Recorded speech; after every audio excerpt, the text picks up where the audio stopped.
गणित की ज्यामितीय आकृतियों का चित्रात्मक निरूपण।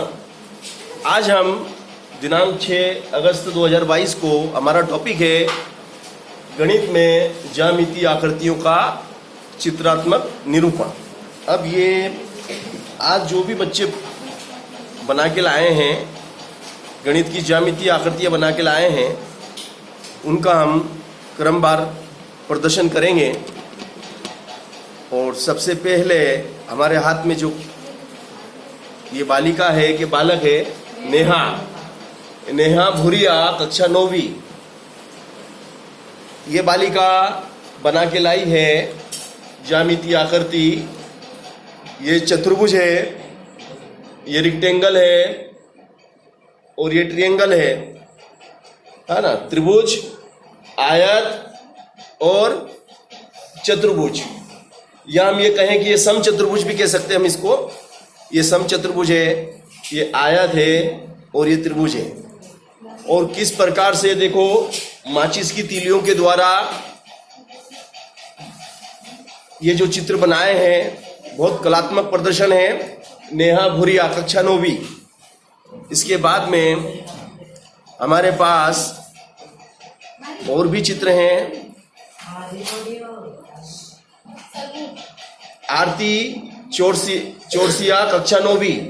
देखो आरती चौरसिया ने बनाया है circle, triangle and square and rectangle, है ना। ये आयत है, ये वृत्त है, ये वर्ग है और ये त्रिभुज है। इसने भी ज्यामितीय आकृति का कलात्मक प्रदर्शन किया है कलरफुल तरीके से, और पुष्टे को काटा और काट के फिर उनको गणित की रेगुलर नियमित आकृति के रूप में दर्शाया है। यह है चंचल, कक्षा 9वीं। इसने भी रचनात्मक, सृजनात्मक क्रिएटिविटी दिखाते हुए समचतुर्भुज, आयत, वर्ग और त्रिभुज की आकृति माचिस की तीलियों की सहायता से बहुत अच्छी तरीके से बनाई है। और इसके बाद हम आते हैं, ये आदित्य शर्मा ने भी माचिस की तीलियों का उपयोग किया है। और आयत का क्षेत्रफल बराबर लंबाई गुणित चौड़ाई। आयत का परिमाप 2 कोष्टक नहीं लगाया बेटा, कोष्टक के अंदर आएगा लंबाई धन चौड़ाई। लंबाई धन चौड़ाई कहाँ आएगा? कोष्टक लगेगा। तुम कोष्टक को खा गए, रोटी नहीं खाए हो क्या? है लंबाई धन चौड़ाई कोष्टक के अंदर आएगी। लंबाई धन चौड़ाई कोष्टक के अंदर, कोष्टक के बाहर 2। ये आयत का परिमाप है और आयत का क्षेत्रफल लंबाई गुणित चौड़ाई। और फिर माचिस की तीलियों से इसने एक समबाहु त्रिभुज बनाया है और नाम इसने लिख दिया शंकु। शंकु बनाने की कोशिश की इसने, मगर शंकु नहीं बना। इससे शंकु वाला जो नीचे का हिस्सा रहता है वो वर्ताकार होता है। शंकु का नीचे का हिस्सा जो होता है वो वर्ताकार होता है। तुमने वर्ताकार नहीं बनाया, इसलिए हम इसको शंकु नहीं मान सकते हैं, है ना। तो तुमने शंकु जरूर लिख दिया, मगर ये रॉन्ग, ये शंकु है ही नहीं। हाँ, ये नीचे समचतुर्भुज इस बालक ने बनाया है। और समचतुर्भुज मतलब जिसकी तीनों भुजाएं समान लंबाई की होती है, समचतुर्भुज कहलाता है। और समचतुर्भुज का क्षेत्रफल 1/2, लंबाई गुणित चौड़ाई, नहीं सॉरी, लंबाई गुणित ऊंचाई। और त्रिभुज का परिमाप भी इसने सूत्र के माध्यम से दर्शाया है। आदित्य शर्मा तुम्हारा ये ना। चल, अब नेक्स्ट है, ये किसने बनाया है? तुमने बनाया, वेरी गुड। देखो वर्ग को किस तरीके से इसने डिजाइन किया है माचिस की तीलियों की मदद से। बहुत ही आकर्षक, इफेक्टिव एंड एट्रैक्टिव, बहुत ही सुंदर कलात्मक प्रदर्शन स्क्वायर का एंड सर्कल का। और किस प्रकार से इसने, देखो आप, छोटी छोटी बिंदियां भी इसमें लगाई है। देखो आप ध्यान से देखो आप, बहुत बढ़िया, वेरी नाइस, बहुत बढ़िया, वेरी नाइस। इस बच्चे ने बहुत बढ़िया और अच्छा प्रदर्शन किया, यानी कि इसने टाइम स्पेंड किया, सही जगह समय को खर्च करा है इसने, है ना। पढ़ाई में जितना समय हम खर्च करेंगे उतना हमें फायदा होगा। देखो ये बालक कौन है, जया, जया प्रजापति। दिशा, देखो दिशा ने भी बहुत बढ़िया बनाया। देखो इसने बिल्कुल एकदम ट्रायंगल, एक समबाहु त्रिभुज को इसने बिल्कुल व्यवस्थित काटा है और व्यवस्थित बना के लाई है और बहुत अच्छी तरीके से बना के लाई है दिशा प्रजापति। नेक्स्ट ये भी दिशा है।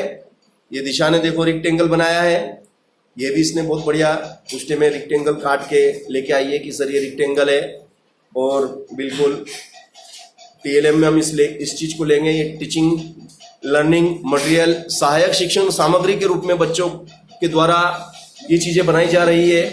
कक्षा 9वीं के छात्र दिशा प्रजापति, और ये बहुत खुशी की बात है कि बच्चे खुद अपना टीएलएम तैयार कर रहे हैं। बहुत अच्छा लग रहा है दिशा प्रजापति का रचनात्मक क्रिएटिविटी, एक्टिविटी, प्रदर्शन, ये भी दिशा ने ही बनाया। ये जया प्रजापति ने बनाया है समबाहु त्रिभुज, और बहुत ही अच्छा देखो इसने डिजाइन भी करा है, किनारे को सफेद रखा है और अंदर कलर भरा है।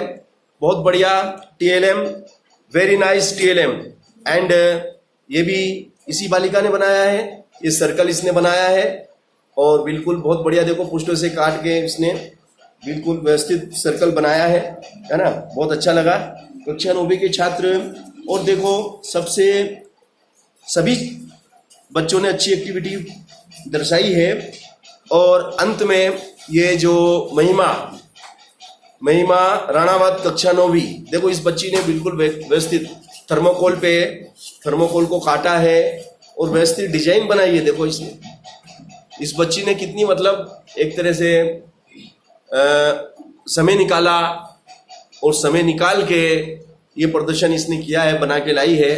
ये जो पंचभुज बना के लाई है, बहुत बढ़िया, वेरी नाइस, वेरी नाइस। देखो थर्मोकोल काट के बनाया इस बालिका ने, इस पे डिजाइन करा है।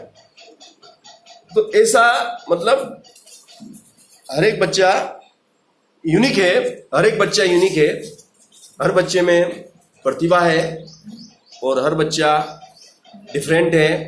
देखो ये रेक्टेंगल बनाया इसी बालिका ने बनाया है ये सब, ये और इस बालिका ने कल ये बनाए थे और ग्रुप में इस बालिका ने सेंड करे थे। देखो कौन बनाया है, शंकु कितना प्यारा बनाया इस बालिका ने, वेरी नाइस, है ना। ये सब इसने थर्मोकोल पे बनाए हैं। देखो थर्मोकोल पे मतलब एक तरह से बहुत ही बना के सभी बच्चे लाए हैं, मगर उनके जो टीएलएम है उनकी उम्र कम है। टीएलएम बनाए मगर उनकी उम्र कम है। देखो ये टीएलएम, ये आप 5 साल तक खराब नहीं हो, आप इसको व्यवस्थित रख सकते हैं। और वो टीएलएम है ना, वो गीले हो जाएंगे, खराब हो जाएंगे, संभाल के रखना पड़ेंगे, फट जाएंगे। इनके कोई फटने का भी, खराब होने का कोई टेंशन वाला काम ही नहीं। ये चतुर्भुज बनाया है इस बालिका ने और ये सर्कल इस बालिका ने बनाया है। इसी बालिका ने ये सब सर्कल भी बनाए हैं। ये स्क्वायर बनाया है, स्क्वायर में फिर स्क्वायर बना दिए इसने, बहुत बढ़िया, वेरी नाइस। सभी चीज़ें इसने थर्मोकोल पे बना के दिखाई है। ये इसने ट्रायंगल भी बनाया है, समबाहु त्रिभुज भी इस बालिका ने बनाया है और फिर इस बालिका ने ये एक संपूर्ण त्रिभुज भी बनाने का बहुत अच्छा इसका प्रयास, वेरी नाइस। और इस तरीके से इसने सब चीज़ें बनाई थी और कल ग्रुप में इसने ये चीज़ें सेंड करी थी। बहुत अच्छा लगा कि कक्षा 9वीं के बच्चे टीएलएम का मतलब समझ गए हैं कि सहायक शिक्षण सामग्री की सहायता से किसी भी विषय वस्तु को समझना बड़ा आसान हो जाता है ना। अब मैं आप लोगों को बोलूँ त्रिभुज, और अगर मैं आपको त्रिभुज दिखा दूँ तो कितना अच्छा लगेगा कि भाई ये चीज़ है, इसको त्रिभुज कहते हैं। मैंने कहा आपसे व्रत बनाइए, व्रत, मैं व्रत की बात कर रहा हूँ और डायरेक्ट में अगर आपको व्रत दिखा दूँ, डायरेक्ट अगर मैं आपको व्रत दिखाता हूँ तो कितना अच्छा लगेगा। जैसे मैंने आपको व्रत के बारे में बताया है ना, और मैंने डायरेक्ट आपको व्रत बता दिया कि ये व्रत है, इस टाइप का होता है टीएलएम के माध्यम से, तो क्या होगा, एक जीवंत यानी कि सजीव चित्रण हो जाएगा। गणित को सजीव चित्रण के माध्यम से अगर हम पढ़ेंगे तो वो ज़्यादा समय तक और अच्छी तरीके से हमारे मस्तिष्क में चली जाती है और हमें बहुत अच्छी तरह से वो याद हो जाती है ना। अब ये व्रत है, इस व्रत को हम टच भी कर सकते हैं, छू भी सकते हैं, है ना।